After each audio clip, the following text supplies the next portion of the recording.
সবাইকে স্বাধীনতা দিবসের শুভেচ্ছা জানাই। আমি শিবাঙ্গী চক্রবর্তী, পঞ্চম শ্রেণীর ছাত্রী। স্বাধীনতা দিবস উপলক্ষে আমার ছোট্ট একটি নিবেদন কবি সুকান্ত ভট্টাচার্যর ভবিষ্যতে।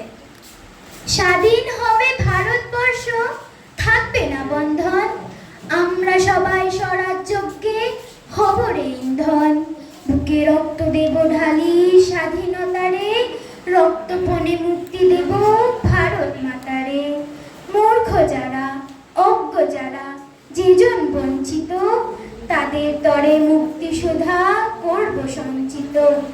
চাষি মজুর দিন দরিদ্র সবাই মোদের ভাই, এক স্বরে বলবো মোরা স্বাধীনতা চাই। থাকবে না কো মতভেদ আর মিথ্যা সম্প্রদায়, ছিন্ন হবে বেদের গ্রন্থি কঠিন প্রতিজ্ঞায়। আমরা সবাই ভারতবাসী, শ্রেষ্ঠ পৃথিবীর, আমরা হব মুক্তিদাতা, আমরা হব বীর, আমরা হব মুক্তিদাতা, আমরা হব বীর। ধন্যবাদ।